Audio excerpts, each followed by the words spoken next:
Terima kasih pemirsa, Anda masih bersama kami di Top News. Kita lanjut informasi di malam hari ini. Rekor tanpa kemenangan Timnas Indonesia melawan Oman selama 38 tahun berakhir di era John Herman.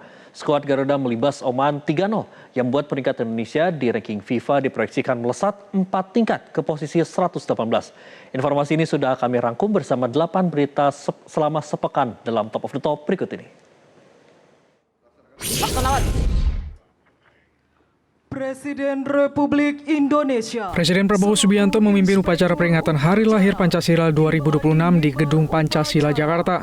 Dalam amanatnya sebagai inspektur upacara, Presiden Prabowo Subianto menegaskan pentingnya mengamalkan Pancasila tidak hanya sebagai dasar negara, tetapi juga sebagai pedoman menghadapi tantangan zaman, mulai dari persoalan kebangsaan hingga dinamika global yang terus berkembang.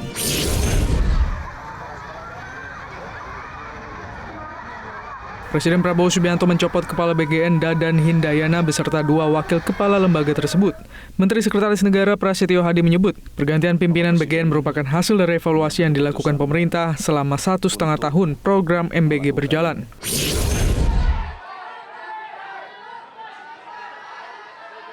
Kejaksaan Agung menetapkan ex-Kepala Badan Gizi Nasional Dadan Hindayana sebagai tersangka kasus korupsi penyimpangan tata kelola program makan bergizi gratis atau MBG di Badan Gizi Nasional pada tahun 2025-2026.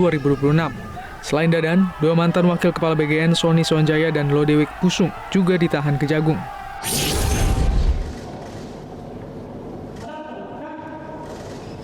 Sidang tuntutan kasus penyiraman air keras terhadap aktivis hak asasi manusia Andri Yunus digelar Rabu siang di Pengadilan Militer 208 Jakarta Timur.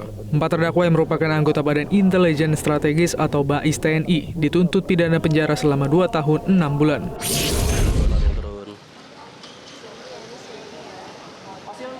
KPK menetapkan Wakil Menteri Imigrasi dan Pemasyarakatan Silmi Karim sebagai tersangka terkait perkara dugaan korupsi pengurusan dokumen keimigrasian dengan pasal pemerasan dan gratifikasi. Untuk menyamarkan pembagian uang, Silmi dengan 7 orang lainnya yang ditahan menggunakan kode distribusi khusus seperti penggunaan istilah malaikat. Dan yang kami hormati Bapak Wakab. Kepala Badan Gizi Nasional Nanik S. Deyang akan mengevaluasi tata kelola program makan bergizi gratis. Sejumlah perbaikan seperti moratorium titik dapur baru, refocusing anggaran, hingga realisasi MBG di daerah tertinggal, terluar, dan terdepan atau 3T akan menjadi skala evaluasi prioritas BGN. Nani mengaku tidak segan untuk mensuspend atau menghentikan sejumlah dapur yang dianggap tidak memenuhi standar.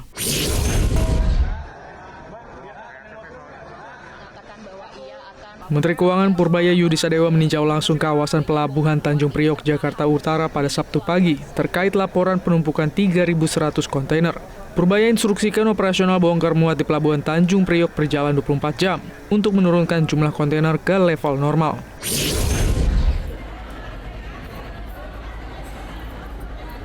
Suasana kepulangan jemaah haji Indonesia dari Tanah Suci selalu menyisakan cerita menarik. Sebagian jemaah asal Makassar dan Sulawesi Selatan tampil mencolok dengan busana berwarna cerah dan aksesori emas sebagai bagian dari tradisi yang telah berlangsung turun-menurun.